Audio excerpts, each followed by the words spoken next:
ಓಂ ಗಂಗನಪತೆ ನಮಃ. ಜೈ ಶ್ರೀಕೃಷ್ಣ. ಓಂ ದುಂ ದುರ್ಗಾಯೇ ನಮಃ. ಓಂ ನಮೋ ಭಗವತೆ ವಾಸುದೇವಾಯ.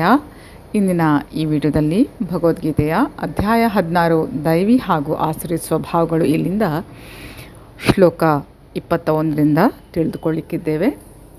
ಶ್ಲೋಕ 21.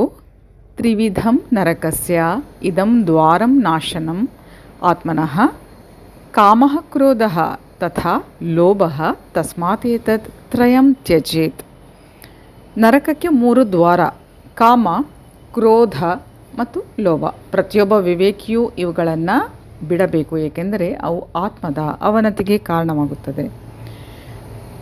ಆಸುರಿ ಬದುಕಿನ ಪ್ರಾರಂಭವನ್ನು ಇಲ್ಲಿ ವರ್ಣಿಸಲಾಗಿದೆ.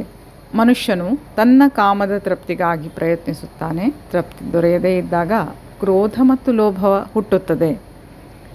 ಆಸುರಿ ಜೀವವರ್ಗಕ್ಕೆ ಜಾರಿ ಹೋಗಲು ಇಷ್ಟ ಇಲ್ಲದ ವಿವೇಚನಾವಂತನು ಈ 3 ವೈರಿಗಳನ್ನು ಬಿಟ್ಟು ಬಿಡಲು ಪ್ರಯತ್ನಿಸಬೇಕು. ಈ ಲೌಕಿಕ ತೊಡಕಿನಿಂದ ಬಿಡುಗಡೆಯು ಸಾಧ್ಯವೇ ಇಲ್ಲದಿರುವಷ್ಟು ಮಟ್ಟಿಗೆ ಇವು ಆತ್ಮವನ್ನು ಕೊಲ್ಲುತ್ತವೆ. ಶ್ಲೋಕ 22. ಏತೈಃ ವಿಮುಕ್ತಃ ಕೌಂತೆಯ ತಮಃ ದ್ವಾರೈಃ ತ್ರಿಭಿಃ ನರಃ ಆಚರತಿ ಆತ್ಮನಃ ಶ್ರೇಯಃ ತತಃ ಯಾತಿ ಪರಾಂ ಗತಿಂ. ಕುಂತಿಯ ಮಗನಾದ ಅರ್ಜುನ, ನರಕದ ಈ ದ್ವಾರಗಳಿಂದ ತಪ್ಪಿಸಿಕೊಂಡವನು ಆತ್ಮ ಸಾಕ್ಷಾತ್ಕಾರಕ್ಕೆ ನೆರವಾಗುವಂತಹ ಕರ್ಮಗಳನ್ನು ಮಾಡುತ್ತಾನೆ. ಹೀಗೆ ಕ್ರಮೇಣ ಪರಮಗತಿಯನ್ನು ಹೊಂದುತ್ತಾನೆ.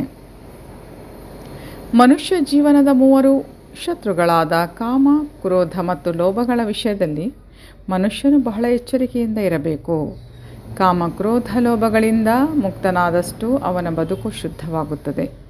ಆನಂತರ ಅವನು ವೇದ ಸಾಹಿತ್ಯದ ನಿಯಮ ನಿಬಂಧನೆಗಳನ್ನು ಅನುಸರಿಸಬಹುದು.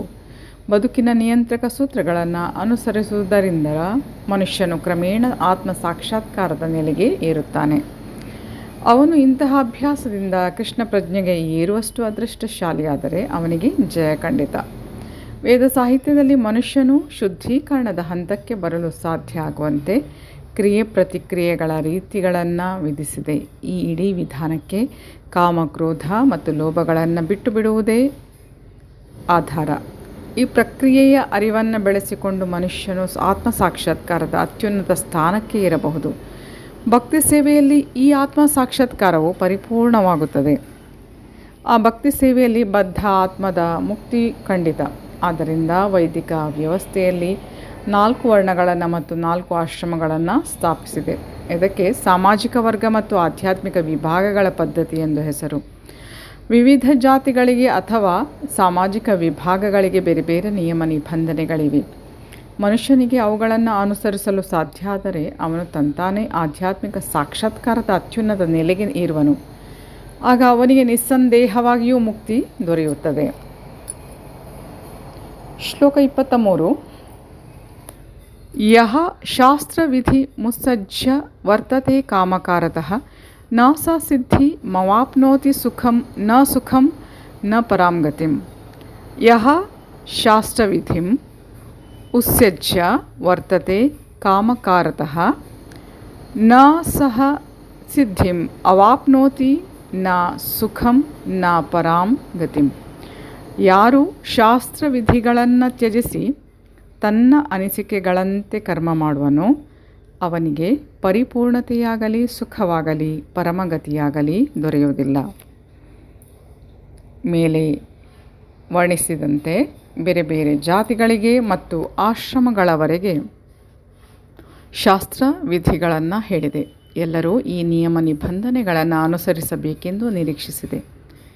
ಅವನ್ನು ಅನುಸರಿಸದೆ ಮನುಷ್ಯನು ತನ್ನ ಕಾಮ, ಕ್ರೋಧ, ಲೋಭಗಳಿಗೆ ಅನುಗುಣವಾಗಿ ಮನಸ್ಸು ಇಚ್ಛೆ ನಡೆದರೆ ಅವನು ಎಂದೂ ತನ್ನ ಜೀವನದಲ್ಲಿ ಪರಿಪೂರ್ಣನಾಗುವುದಿಲ್ಲ. ಎಂದರೆ ಮನುಷ್ಯನಿಗೆ ತಾತ್ವಿಕವಾಗಿ ಎಲ್ಲವೂ ತಿಳಿದಿರಬಹುದು, ಆದರೆ ಅವನು ಅವುಗಳನ್ನು ತನ್ನ ಬದುಕಿನಲ್ಲಿಯೇ ಅನುಸರಿಸದಿದ್ದರೆ ಅವನನ್ನು ನರಾಧಮನೆಂದು ಕರೆಯುತ್ತಾರೆ. ಮನುಷ್ಯ ರೂಪದಲ್ಲಿ ಜೀವಿಯು ವಿವೇಚನೆಯಿಂದ ಇರುತ್ತಾನೆ. ತನ್ನ ಬದುಕನ್ನು ಅತ್ಯುನ್ನತ ನೆಲೆಗೆ ಕೊಂಡೊಯ್ಯಲು ನೀಡಿರುವಂತಹ ನಿಯಮಗಳನ್ನು ಅನುಸರಿಸುತ್ತಾನೆ ಎಂದು ನಿರೀಕ್ಷಿಸಲಾಗುವುದು. ಆದರೆ ಅವನು ಅವುಗಳನ್ನು ಅನುಸರಿಸದೇ ಹೋದರೆ ತನ್ನನ್ನು ತಾನೇ ಕೀಳು ಮಾಡಿಕೊಳ್ಳುತ್ತಾನೆ. ಅವನು ನಿಯಮ ನಿಬಂಧನೆಗಳನ್ನು ನೈತಿಕ ತತ್ವಗಳನ್ನು ಅನುಸರಿಸಿಯೂ ಕಟ್ಟಕಡೆಗೆ ಪರಮಪ್ರಭುವನ್ನು ಅರಿಯುವ ಸ್ಥಿತಿಗೆ ಬರದಿದ್ದರೆ ಅವನ ಜ್ಞಾನವೆಲ್ಲ ಹಾಳಾಗುತ್ತದೆ. ಅವನು ದೇವರ ಅಸ್ತಿತ್ವವನ್ನು ಒಪ್ಪಿಕೊಂಡರೂ ಭಗವಂತನ ಸೇವೆಯಲ್ಲಿ ನಿರತನಾಗದಿದ್ದರೆ ಅವನ ಪ್ರಯತ್ನಗಳು ಹಾಳಾಗುತ್ತವೆ. ಆದ್ದರಿಂದ ಮನುಷ್ಯನು ಕ್ರಮಕ್ರಮೇಣ ಕೃಷ್ಣ ಪ್ರಜ್ಞೆಯ ಮತ್ತು ಭಕ್ತಿ ಸೇವೆಯ ನೆಲೆಗೆ ಏರಬೇಕು. ಆಗ ಅವನು ಅಲ್ಲಿಯೇ ಅತ್ಯುನ್ನತ ಪರಿಪೂರ್ಣತೆಯ ಹಂತವನ್ನು ಮುಟ್ಟಬಲ್ಲ, ಬೇರೆ ರೀತಿಯಲ್ಲ. ಕಾಮಕಾರತಃ ಎನ್ನುವ ಪದ ಬಹಳ ಮುಖ್ಯವಾದದ್ದು. ನಿಯಮಗಳನ್ನು ಉಲ್ಲಂಘಿಸುವವನು ಕಾಮದಲ್ಲಿ ಕರ್ಮ ಮಾಡುತ್ತಾನೆ, ಅದನ್ನು ನಿಷೇಧಿಸಿದೆ ಎಂದು ತಿಳಿದಿದ್ದು ಮಾಡುತ್ತಾನೆ.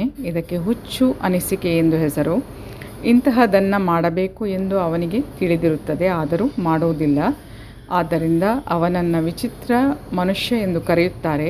ಇಂತಹ ಮನುಷ್ಯರಿಗೆ ಪರಮಪ್ರಭುವಿನಿಂದ ದೋಷಾರೋಪಣೆಗೆ ಒಳಗಾಗುವುದೇ ವಿಧಿ. ಮನುಷ್ಯ ಜೀವನಕ್ಕೆ ಉದ್ದೇಶಿಸಿರುವಂತಹ ಪರಿಪೂರ್ಣತೆಯನ್ನು ಇಂತಹವರು ಪಡೆಯಲಾರರು. ಮನುಷ್ಯನ ಅಸ್ತಿತ್ವವನ್ನು ಪರಿಶುದ್ಧಗೊಳಿಸುವುದೇ ಮನುಷ್ಯ ಜನ್ಮದ ವಿಶೇಷ ಉದ್ದೇಶ. ನಿಯಮ ನಿಬಂಧನೆಗಳನ್ನು ಅನುಸರಿಸದೇ ಇರುವವನು ತನ್ನನ್ನು ಪರಿಶುದ್ಧಗೊಳಿಸಿಕೊಳ್ಳಲಾರ. ಅವನು ಸುಖದ ನಿಜವಾದ ಹಂತವನ್ನು ತಲುಪಲಾರ.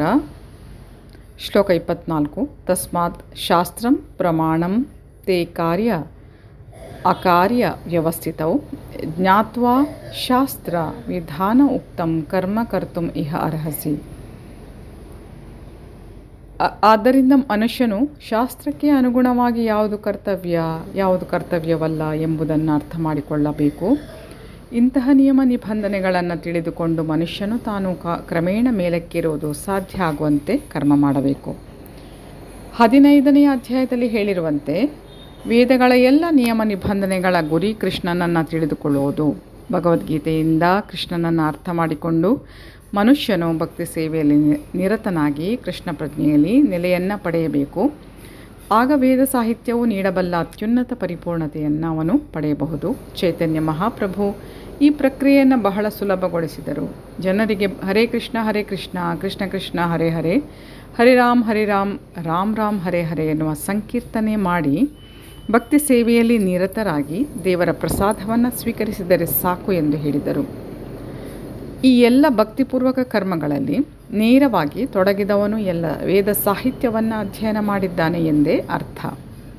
ಈ ನಿರ್ಣಯಕ್ಕೆ ಅವನು ಪರಿಪೂರ್ಣ ರೀತಿಯಲ್ಲಿ ಬಂದಿದ್ದಾನೆ. ಕೃಷ್ಣ ಪ್ರಜ್ಞೆಯಲ್ಲಿ ಇರದ ಅಥವಾ ಭಕ್ತಿ ಸೇವೆಯಲ್ಲಿ ನಿರತರಾಗಿಲ್ಲದ ಸಾಮಾನ್ಯ ಮನುಷ್ಯರು ಏನು ಮಾಡಬೇಕೋ ಏನು ಮಾಡಬಾರದು ಎನ್ನುವುದನ್ನು ವೇದಗಳ ಆದೇಶಗಳಿಗೆ ಅನುಗುಣವಾಗಿ ತೀರ್ಮಾನ ಮಾಡಬೇಕು. ವಾದ ಮಾಡದೆ ಹಾಗೆ ನಡೆದುಕೊಳ್ಳಬೇಕು. ಇದಕ್ಕೆ ಶಾಸ್ತ್ರಗಳ ತತ್ವಗಳ ಅನುಸರಣೆ ಎಂದು ಕರೆಯುತ್ತಾರೆ. ಬದ್ಧ ಆತ್ಮಗಳಲ್ಲಿ ಕಾಣುವಂತಹ 4 ಮುಖ್ಯ ದೋಷ ಶಾಸ್ತ್ರಗಳಲ್ಲಿ ಇರುವುದಿಲ್ಲ. ಅಪರಿಪೂರ್ಣ ಇಂದ್ರಿಯಗಳು, ಮೋಸ ಮಾಡುವಂತಹ ಪ್ರವೃತ್ತಿ, ತಪ್ಪು ಮಾಡಿಯೇ ಮಾಡುವುದು ಮತ್ತು ಖಂಡಿತವಾಗಿ ಮಾಯೆಯಿಂದ ಬದ್ಧರಾಗಿರುವುದು ಇವು ಈ ದೋಷಗಳು. ಬದ್ಧ ಜೀವನದಲ್ಲಿರುವಂತಹ ಈ 4 ಮುಖ್ಯ ದೋಷಗಳ ಕಾರಣದಿಂದ ಮನುಷ್ಯನಿಗೆ ನಿಯಮ ನಿಬಂಧನೆಗಳನ್ನು ರೂಪಿಸುವ ಅರ್ಹತೆ ಇರುವುದಿಲ್ಲ. ಶಾಸ್ತ್ರಗಳಲ್ಲಿ ಹೇಳಿರುವಂತಹ ನಿಯಮ ನಿಬಂಧನೆಗಳು ಮೇಲೆ ಹೇಳಿದರೂ ದೋಷಗಳಿಗೆ ಅತೀತವಾಗಿರುತ್ತದೆ. ಆದ್ದರಿಂದ ಎಲ್ಲ ಹಿರಿಯ ಸಂತರು, ಆಚಾರ್ಯರು, ಮಹಾತ್ಮರು ಚಾಚೂ ತಪ್ಪದೆ ಇವನ್ನು ಒಪ್ಪಿಕೊಳ್ಳುತ್ತಾರೆ. ಭಾರತದಲ್ಲಿ ಆಧ್ಯಾತ್ಮಿಕ ಅರಿವಿನ ಅನೇಕ ಪಂಥಗಳಿವೆ. ಇವನ್ನು ಸಾಮಾನ್ಯವಾಗಿ ನಿರಾಕಾರವಾದಿಗಳು ಮತ್ತು ಸಾಕಾರವಾದಿಗಳು ಎಂದು 2 ವರ್ಗಗಳಾಗಿ ವಿಂಗಡಿಸಲಾಗುತ್ತದೆ. ಇಬ್ಬರು ವೇದಗಳ ತತ್ವಗಳಿಗೆ ಅನುಗುಣವಾಗಿ ಬದುಕುತ್ತಾರೆ. ಧರ್ಮಶಾಸ್ತ್ರಗಳ ತತ್ವಗಳನ್ನು ಅನುಸರಿಸದೆ ಮನುಷ್ಯನು ಪರಿಪೂರ್ಣತೆಯ ನೆಲೆಗೆ ಏರಲಾರ. ಆದ್ದರಿಂದ ಶಾಸ್ತ್ರಗಳ ಭಾವಾರ್ಥವನ್ನು ಅರ್ಥ ಮಾಡಿಕೊಳ್ಳಬಲ್ಲವನನ್ನು ಅದೃಷ್ಟಶಾಲಿ ಎಂದು ಹೇಳುತ್ತಾರೆ. ಮನುಷ್ಯ ಸಮಾಜದಲ್ಲಿ ದೇವೋತ್ತಮ ಪರಮಪುರುಷನ ಅರಿವಿನ ಸೂತ್ರಗಳ ದ್ವೇಷವೇ ಎಲ್ಲ ಪತನಗಳಿಗೆ ಕಾರಣ. ಮನುಷ್ಯನ ಜೀವನದಲ್ಲಿ ಅದೇ ಮಹಾಪರಾಧ. ಆದ್ದರಿಂದ ದೇವೋತ್ತಮ ಪರಮಪುರುಷನ ಐಹಿಕ ಶಕ್ತಿಯಾದ ಮಾಯೆಯು ಸದಾ ನಮಗೆ ತ್ರಿವಿಧ ಕ್ಲೇಶಗಳ ರೂಪದಲ್ಲಿ ತೊಂದರೆಯನ್ನು ಕೊಡುತ್ತಿರುತ್ತದೆ. ಈ ಐಹಿಕ ಶಕ್ತಿಯು ಐಹಿಕ ಪ್ರಕೃತಿಯ ತ್ರಿಗುಣಗಳಿಂದ ಆಗಿದೆ. ಮನುಷ್ಯನ ಮುಂದೆ ಪ್ರಭುವಿನ ಅರಿವಿನ ಮಾರ್ಗ ತೆರೆದುಕೊಳ್ಳುವ ಮುನ್ನ ಅವನು ಕಡೆಯ ಪಕ್ಷ ಸತ್ವಗುಣಕ್ಕಾದರೂ ಏರಬೇಕು. ಸತ್ವಗುಣದ ಮಟ್ಟಕ್ಕಾದರೂ ಏರದಿದ್ದರೆ ಮನುಷ್ಯನು ತಮಸ್ಸು ಮತ್ತು ರಜಸ್ಸುಗಳಲ್ಲಿ ಉಳಿಯುತ್ತಾನೆ. ಆಸುರಿ ಜೀವನಕ್ಕೆ ಇದೇ ಕಾರಣ. ರಾಜಸ ಮತ್ತು ತಾಮಸ ಗುಣಗಳವರು ಧರ್ಮಶಾಸ್ತ್ರಗಳನ್ನು ಅಳೆಯುತ್ತಾ ಇರುತ್ತಾರೆ, ಸಾಧುವನ್ನು ಅಳೆಯುತ್ತಾ ಇರುತ್ತಾರೆ ಮತ್ತು ದೇವೋತ್ತಮ ಪರಮಪುರುಷನ ಯೋಗ್ಯವಾದ ಅರಿವನ್ನು ಅಳೆಯುತ್ತಾರೆ. ಅವರು ಗುರುವಿನ ಆದೇಶವನ್ನು ಉಲ್ಲಂಘಿಸುತ್ತಾರೆ ಮತ್ತು ಧರ್ಮಗ್ರಂಥಗಳ ನಿಲುವುಗಳಿಗೆ ಲಕ್ಷ್ಯ ಮಾಡುವುದಿಲ್ಲ. ಭಕ್ತಿ ಸೇವೆಯ ಮಹಿಮೆಯನ್ನು ಕೇಳಿಯೂ ಅವರು ಆಕರ್ಷಿತರಾಗುವುದಿಲ್ಲ. ಹೀಗೆ ಅವರು ಮೇಲೇರಲು ತಮ್ಮದೇ ಮಾರ್ಗವನ್ನು ಸೃಷ್ಟಿಸುತ್ತಾರೆ. ಬದುಕಿನ ಆಸುರಿ ಅಂತಸ್ತಿಗೆ ಕೊಂಡೊಯ್ಯುವ ಮನುಷ್ಯ ಸಮಾಜದ ಕೆಲವು ದೋಷಗಳು ಇವು. ಆದರೆ ಉನ್ನತಿಯ ಮಾರ್ಗಕ್ಕೆ ಮತ್ತು ಮೇಲಿನ ಹಂತಕ್ಕೆ ಕರೆದೊಯ್ಯಬಲ್ಲ ಯೋಗ್ಯನಾದ ಸದ್ಗುರುವಿನ ಮಾರ್ಗದರ್ಶನ ಪಡೆಯಲು ಸಾಧ್ಯ ಆದರೆ ಮನುಷ್ಯನ ಬದುಕು ಯಶಸ್ವಿಯಾಗುತ್ತದೆ. ಮೈ ಡಿಯರ್ ಫ್ರೆಂಡ್ಸ್, ಇಲ್ಲಿಗೆ ಶ್ರೀಮದ್ ಭಗವದ್ಗೀತೆಯ ದೈವಿ ಹಾಗೂ ಆಸುರಿ ಸ್ವಭಾವ ಎನ್ನುವಂತಹ 16ನೇ ಅಧ್ಯಾಯದ ಭಕ್ತಿ ವೇದಾಂತದ ಭಾವಾರ್ಥ ಮುಗಿಯುತ್ತದೆ. ಇನ್ನು ಮುಂದಿನ ಶ್ಲೋಕ ಅಂದರೆ ಮುಂದಿನ ಅಧ್ಯಾಯದೊಂದಿಗೆ ತಮ್ಮನ್ನು ಮುಂದಿನ ವಿಡಿಯೋದ ಮೂಲಕ ಭೇಟಿಯಾಗ್ತೇನೆ. ಅಲ್ಲಿಯವರೆಗೆ ಧನ್ಯವಾದಗಳು. Please take care. Have a good day. ಜೈ ಶಿವಶಕ್ತಿ, ಜಯ ಮಾ ಕಾಳಿ, ಜೈ ಶ್ರೀಕೃಷ್ಣ. ಶ್ರೀಕೃಷ್ಣ ಅರ್ಪಣಮಸ್ತು. Thank you.